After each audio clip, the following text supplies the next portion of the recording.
Good morning student. आज का जो हमारा टॉपिक है वो है 11th बायो के लिए। किसके लिए? 11th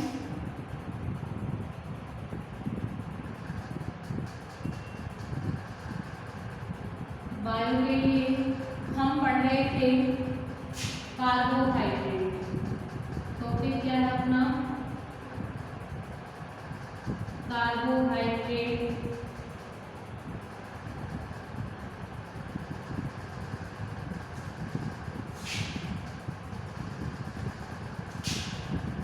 है क्या ये? बायोमोलिक्यूल। बायोमोलिक्यूल्स। कार्बोहाइड्रेट का पार्ट हम पढ़ रहे हैं आज 2। पार्ट फर्स्ट पिछली क्लास में पढ़ा था, आज हम पढ़ रहे हैं इसका पार्ट 2। हम पढ़ रहे थे टाइप्स ऑफ कार्बोहाइड्रेट की हम बात कर रहे थे। टाइप्स ऑफ कार्बोहाइड्रेट, कार्बोहाइड्रेट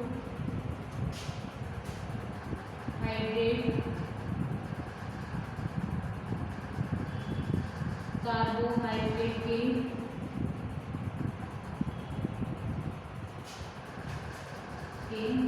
प्रकार। तो कार्बोहाइड्रेट निम्न प्रकार की थी। नंबर 1 की अपनी मोनोसेकेराइड,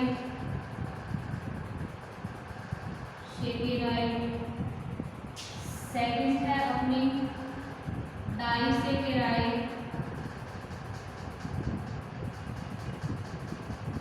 और थर्ड है पॉलीसेकेराइड।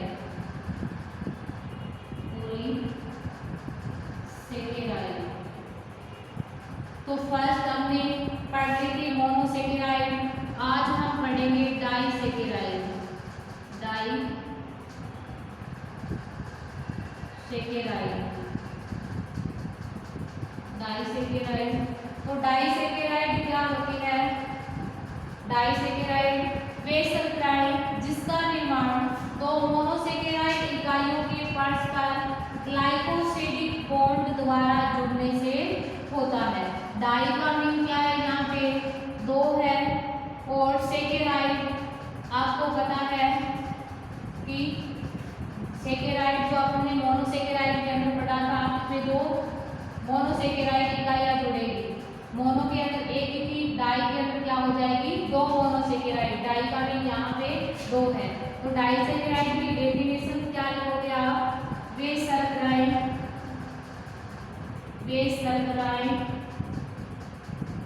जिसका निर्माण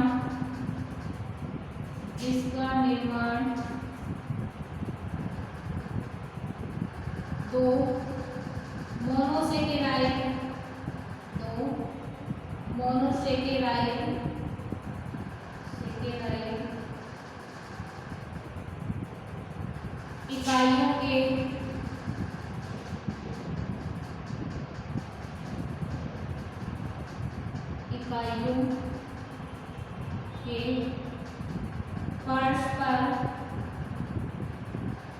परस्पर ग्लाइकोसिडिक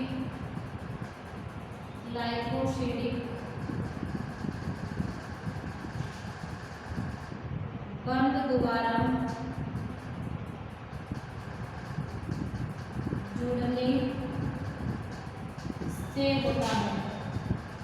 जुड़ने से होता है। तो डाइसेकेराइड कौन सी होगी? वे सल्फाइड जिसका निर्माण 2 मोनोसेकेराइड इकाइयों के परस्पर ग्लाइकोसिडिक बंध द्वारा जुड़ने से होता है। क्या कहलाती है? डाइसेकेराइड कहलाती है। ये जो सल्फाइड होती है स्वाद में मीठी होती है। ये सल्फाइड स्वाद में क्या होती है? स्वाद में मीठी होती है।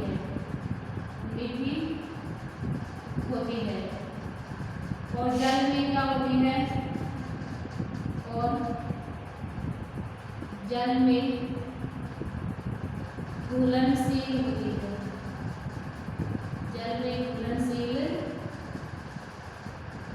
होती है।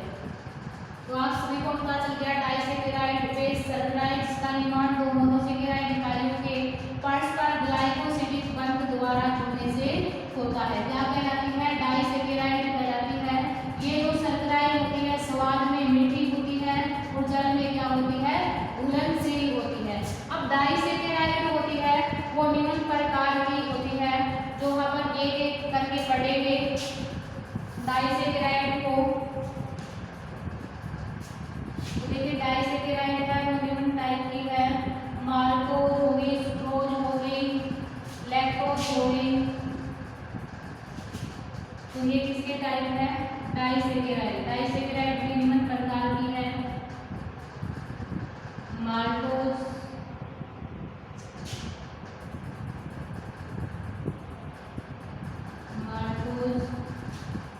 सेकंड है सुक्रोज,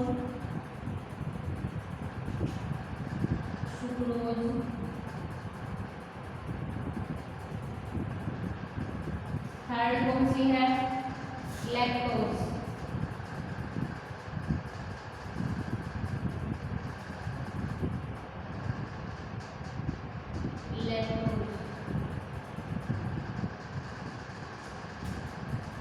तो इस प्रकार डाइसेकेराइड भी निम्न प्रकार की है, माल्टोज, सुक्रोज और लैक्टोज। इन तीनों को अपन एक एक करके पढ़ेंगे। माल्टोज क्या होती है, सुक्रोज क्या होती है और लैक्टोज क्या होती है। तो हम पढ़ेंगे डाइसेकेराइड के प्रकार। तो डाइसेकेराइड है वो निम्न प्रकार की थी, डाइसेकेराइड निम्न प्रकार की थी।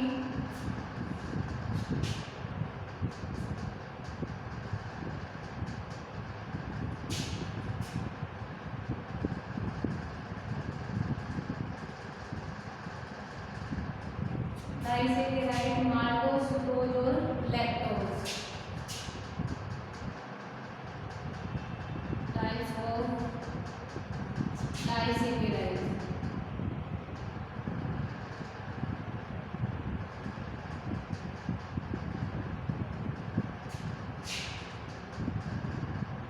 डाइसेकेराइड के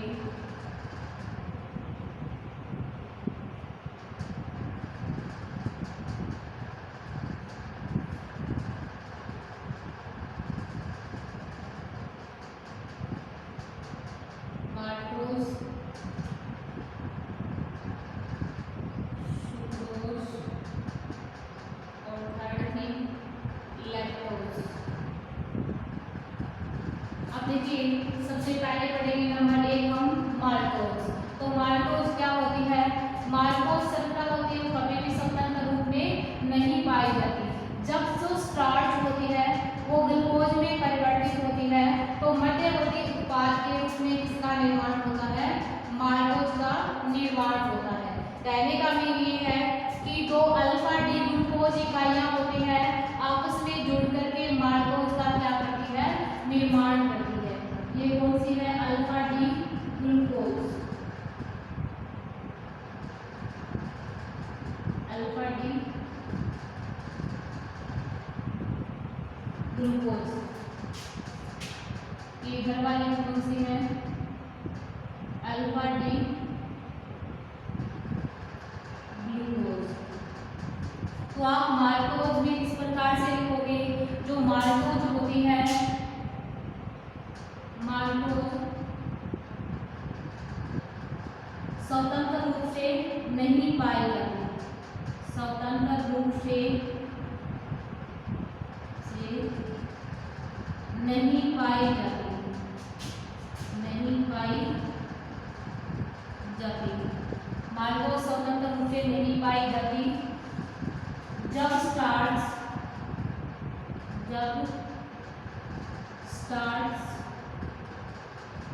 ग्लूकोज में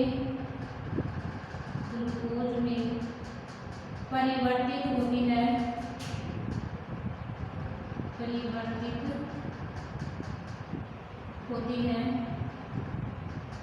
तब मध्यवर्ती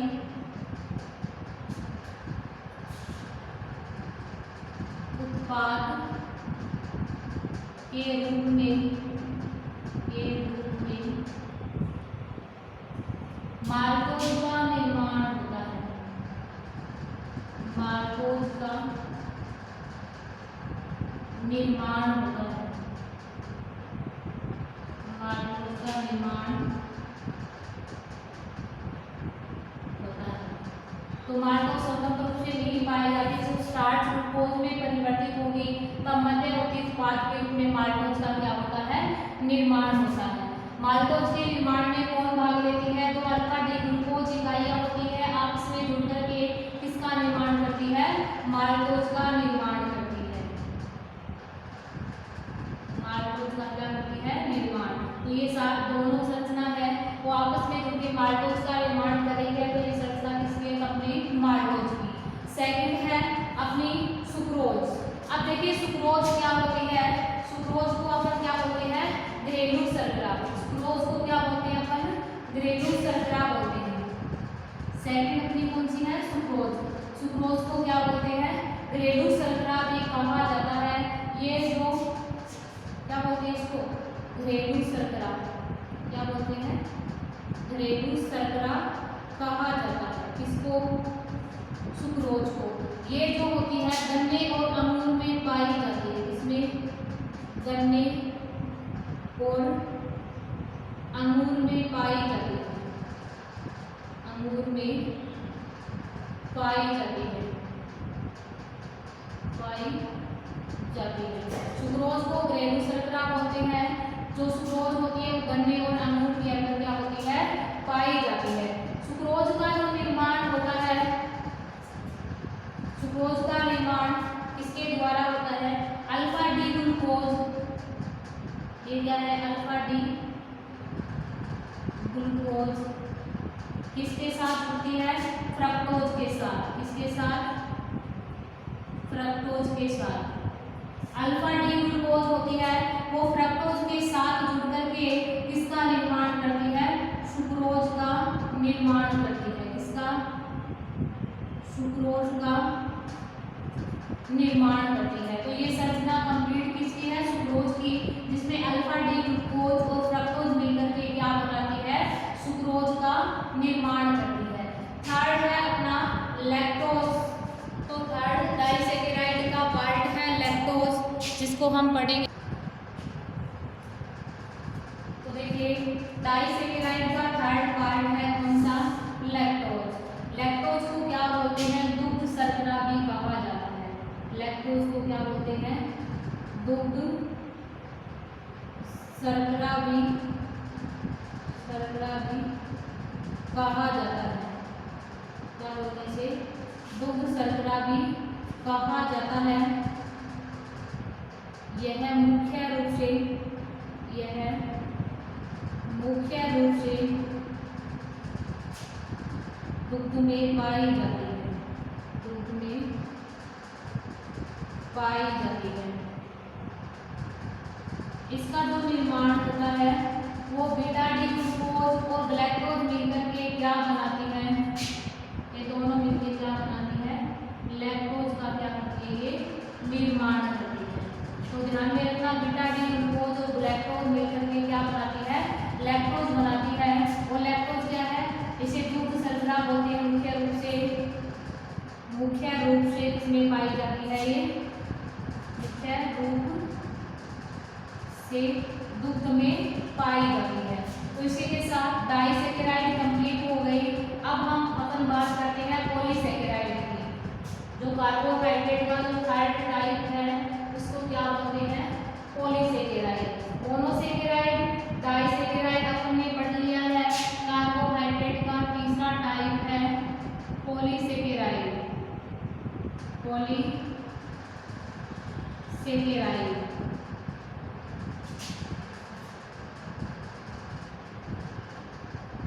पॉलीसेकेराइड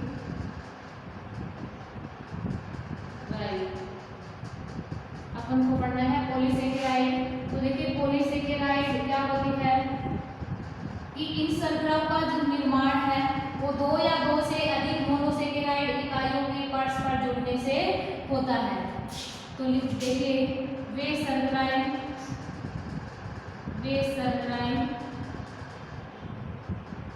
जिनका निर्माण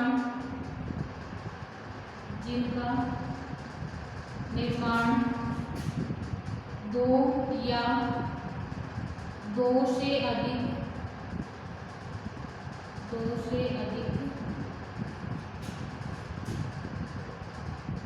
मोनोसेकेराइड इकाइयों के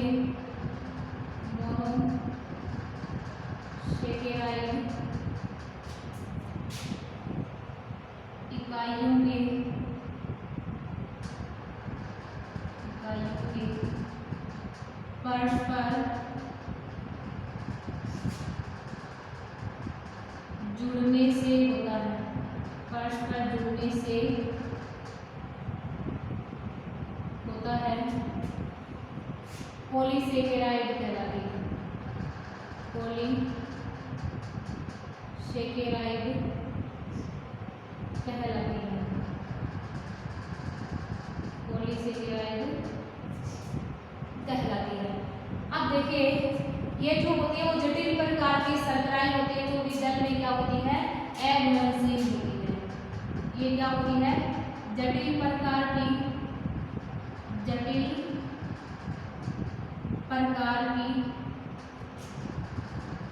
शर्कराएं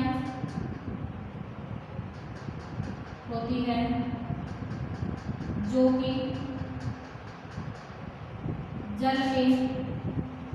जल में अघुलनशील होती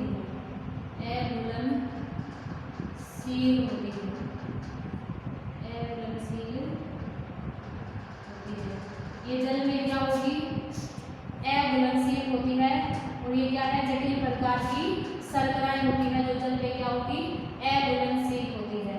अब देखिए इसका सामान्य सूत्र होता है वो क्या होगा, C6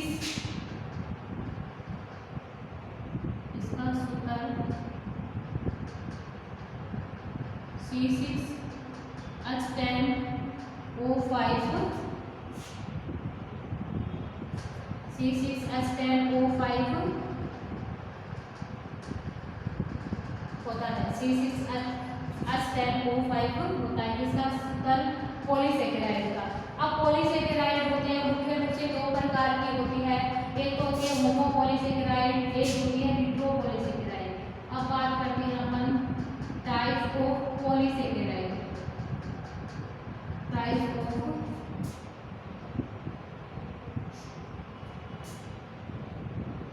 तो पॉलीसेकेराइड आप सभी को पता चल गई क्या होती है। अब बात करते हैं टाइप ऑफ पॉलीसेकेराइड।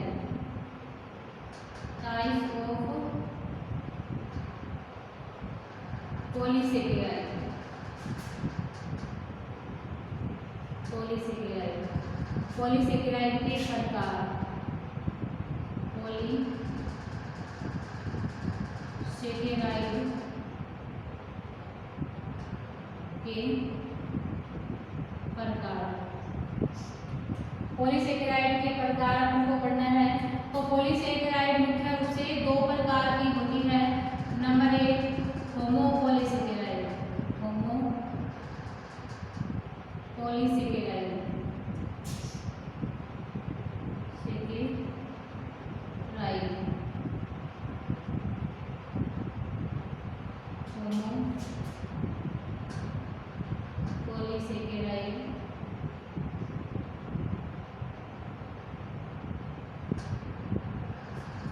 सेकंड है हेटेरोपॉलीसेकेराइड।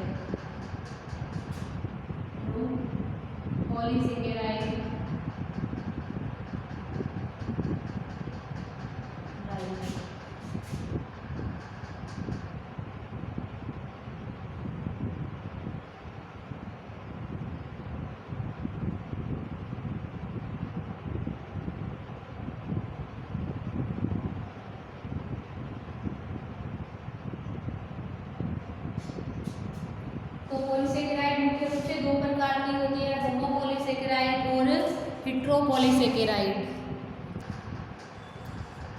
देखिए जो पॉलीसेकेराइड होती है दो प्रकार की होती है, होमोपॉलीसेकेराइड और हेटेरोपॉलीसेकेराइड। हम बात करते हैं नंबर 1 होमोपॉलीसेकेराइड की। तो होमोपॉलीसेकेराइड क्या होती है, वे ये लगभग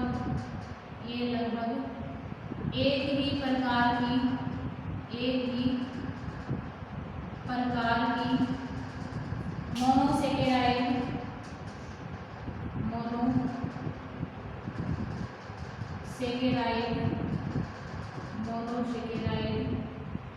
इकाइयों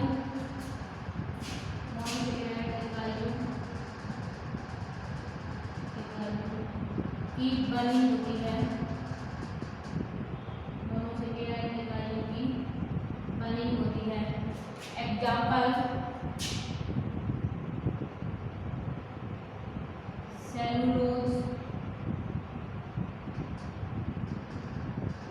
सेलुलोज हो गया, स्टार्च,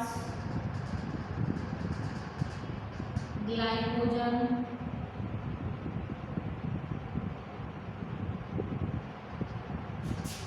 और chitin. Cellulose, starch, glycogen, chitin की संरचनाएं आपके सिलेबस में नहीं लगती, बट सेलुलोज होती क्या है आप सभी को पता होनी चाहिए। सेलुलोज क्या होती है? जटिल प्रकार की शर्करा होती है। सेलुलोज क्या होती है? एक जटिल प्रकार की शर्करा होती है। पादपों की जो कोशिका भित्ति होती है वो किसकी बनी होती है? सेलुलोज की बनी होती है। पादपों की कोशिका भित्ति किसकी बनी होती है? सेलुलोज की बनी होती है। तो जितने जो मनुष्य है उसमें सेलुलोज का पाचन नहीं होता, क्योंकि इसमें सेलुलोज का पाचन करने वाले प्रोटोजोआ बैक्टीरिया नहीं पाए जाते। क्या नहीं पाए जाते? सेलुलोज का पाचन करने वाले बैक्टीरिया और प्रोटोजोआ नहीं पाए जाते। तो ध्यान में रखना इतना ही सेलुलोज के बारे में। और स्टार्च आप सभी को पता है पादपों का क्या होता है? एक संग्रहित भोजन होता है। स्टार्च होती है किसमें पाई जाती है? अनाजों के अंदर, अनाज और दालों के अंदर पाई जाती है। थर्ड एग्जांपल क्या था? ग्लाइकोजन। ग्लाइकोजन क्या है? जंतुओं का संग्रहित भोजन होता है। ये ग्लाइकोजन होती है वो लीवर और पेशी कोशिकाओं में क्या रहती है? पेशी कोशिकाओं में क्या रहती है? संचित रहती है। तो ये किसमें संचित रहती है? लीवर और पेशी कोशिकाओं के अंदर संचित रहती है। अब देखिए लीवर में जो संचित ग्लाइकोजन होती है वो ब्लड के सामान्य स्तर को बनाए रखने का क्या करती है? कार्य करती है। बट पेशी कोशिकाओं में संचित जो ग्लाइकोजन होता है वो पेशी स्पुंजन के लिए ऊर्जा प्रदान करने का क्या करता है? कार्य करता है। तो ध्यान में रखना ग्लाइकोजन क्या है? जंतुओं का संग्रहित भोजन होता है जो कि लीवर और पेशी कोशिकाओं के अंदर क्या रहता है? संचित रहता है, यानी संग्रहित रहता है। अब लीवर होता है उसमें जो संचित ग्लाइकोजन होती है ब्लड यानी रक्त के सामान्य स्तर को क्या करती है? बनाए हुए रखने का कार्य करती है। और पेशी कोशिकाओं में पाई जाने वाली जो ग्लाइकोजन होती है वो पेशी स्पुंजन की क्रिया के लिए ऊर्जा प्रदान करने का क्या करती है? कार्य करती है। फोर्थ एग्जांपल है अपना काइटिन। काइटिन क्या होता है? आप सभी जानते हो कि जितने भी इंसेक्ट होते हैं उनकी बॉडी के बाहर की ओर क्यूटिकल का आवरण पाया जाता है। किसका? क्यूटिकल का आवरण पाया जाता है। क्यूटिकल का आवरण पाया जाता है। ये क्यूटिकल क्या होती है? काइटिन होती है। और काइटिन क्या एक प्रकार की पॉलीसेकेराइड होती है। तो इसी प्रकार हमारी होमोपॉलीसेकेराइड कंप्लीट हो जाती है। अब बात करते हैं अपन हेट्रोपॉलीसेकेराइड। हेट्रोपॉलीसेकेराइड क्या होती है वो देखिए। हेट्रोपॉलीसेकेराइड किसको बोलते हैं अपन? ये शर्कराएं या वे शर्कराएं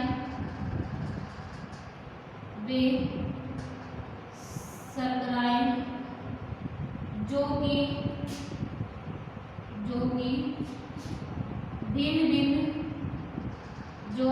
भिन्न मोनोसेकेराइड इकाइयों से मिलकर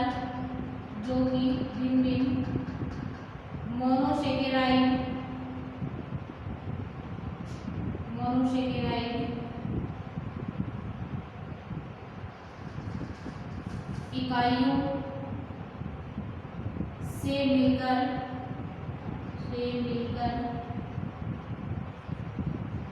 बनी होती है। हेट्रोपॉलीसेकेराइड क्या होती है? भिन्न मोनोसेकेराइड इकाइयों से मिलकर बनी होती है।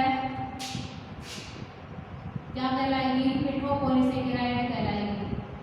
एग्जाम्पल है हिपेरिन। इसके अलावा हाइलुरोनिक,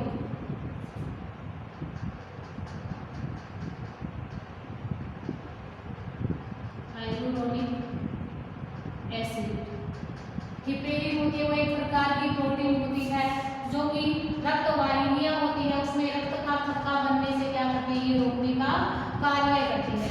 हाइलुरोनिक अम्ल, आप सभी ने शुक्राणु की संरचना पढ़ी होगी। शुक्राणु के अगले सिरे पर इस प्रकार टोपीनुमा संरचना पाई जाती है जिसको बोलते हैं एक्रोसोम। टोपीनुमा संरचना को क्या बोलते हैं? एक्रोसोम कहा जाता है। इस एक्रोसोम के द्वारा इस एक्रोसोम के द्वारा क्या स्रावित किया जाता है? इस शुक्राणु के एक्रोसोम के द्वारा हाइलुरोनिक अम्ल का क्या किया जाता है? स्रावण किया जाता है। ये हाइलुरोनिक अम्ल क्या करता है? ओवा के चारों ओर पाए जाने वाली कोरोना रेडिएटा की कोशिकाओं को भेदकर अंदर की ओर प्रवेश कर जाता है। यानी शुक्राणु होता है, उसका एक्रोसोम हाइलुरोनिक एसिड का जो स्राव करेगा, ये क्या करता है कि कोरोना रेडिएटा की कोशिकाओं को भेदकर अंडाणु के अंदर क्या कर जाता है? शुक्राणु प्रवेश कर जाता है। तो आपकी इनकी संरचना नहीं लगती, बट इनके बारे में थोड़ा बहुत आपको पता होना चाहिए। अब कार्बोहाइड्रेट के टाइप अपने कंप्लीट हो गए। आगे हम बात करते हैं इंपॉर्टेंस ऑफ कार्बोहाइड्रेट। अगला पॉइंट क्या है? इंपॉर्टेंस ऑफ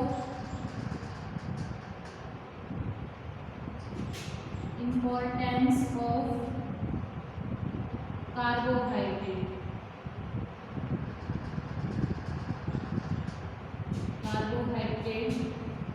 कार्बोहाइड्रेट के महत्व।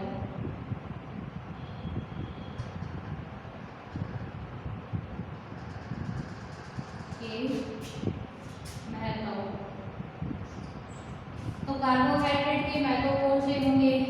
नंबर 1, कार्बोहाइड्रेट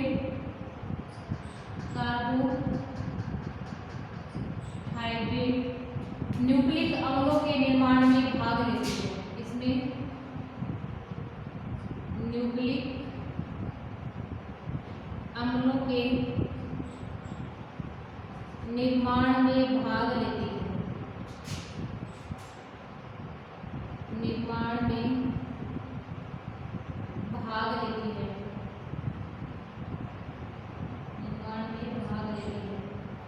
तो कार्बोहाइड्रेट होती है न्यूक्लिक अम्लों के निर्माण में क्या लेती है? भाग लेती है। सेकंड क्या है? लार और म्यूकस में, लार कोमा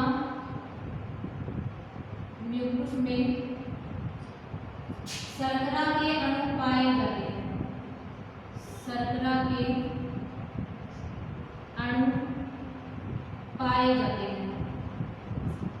शर्करा के अणु पाए जाते हैं। ठीक है। कार्बोहाइड्रेट होती है, थर्ड अपना पॉइंट क्या है? कार्बोहाइड्रेट ऊर्जा का प्रमुख स्रोत होता है। कार्बोहाइड्रेट ऊर्जा का प्रमुख स्रोत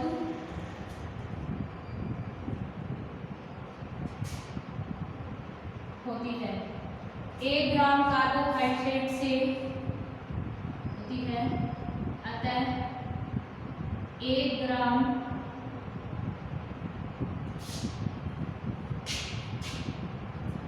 कार्बोहाइड्रेट से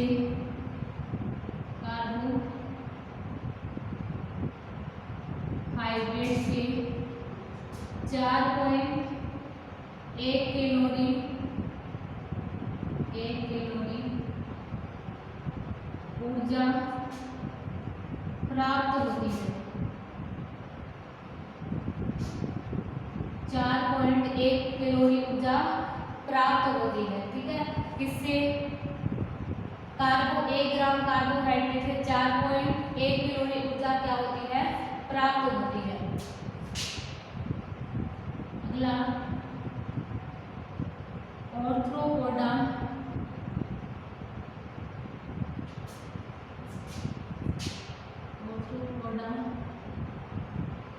जंतुओं का बाह्य कंकाल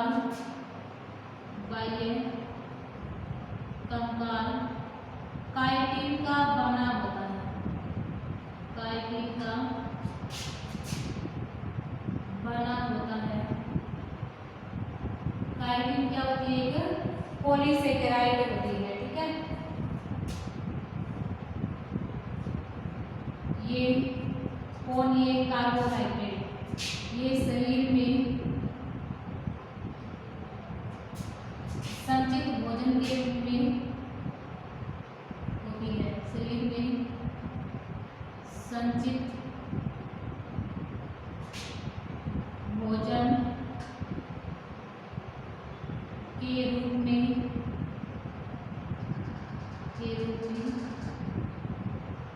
होती है। इसके अलावा ग्लाइकोप्रोटीन होती है, वो भी क्या है? कार्बोहाइड्रेट है। ग्लाइकोप्रोटीन है वो सेल सरफेस पर ग्राही का क्या करती है? कार्य करती है। ग्लाइकोप्रोटीन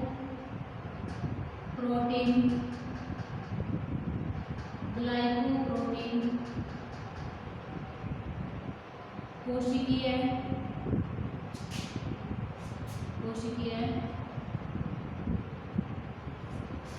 सतह पर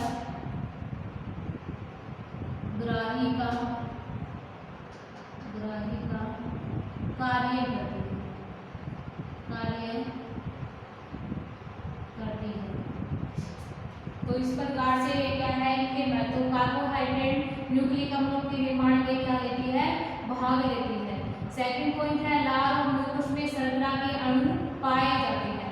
थर्ड पॉइंट अपना कार्बोहाइड्रेट ऊर्जा का प्रमुख स्रोत होती है और 1 ग्राम कार्बोहाइड्रेट से 4.1 कैलोरी ऊर्जा क्या होती है? उनको प्राप्त होती है। अगला पॉइंट अपना ऑर्थोपोडा जंतुओं का बाह्य कंकाल काइटिन का बना है। काइटिन क्या है? पॉलीसेकेराइड। अगला पॉइंट है शरीर में जो कार्बोहाइड्रेट है शरीर में संचित भोजन के रूप में रहती है। अगला पॉइंट है ग्लाइकोप्रोटीन कोशिकीय सतह पर ग्राही का कार्य करती है, जो भी क्या है? कार्बोहाइड्रेट होती है, यानी एक शर्करा होती है। अब देखिए ये है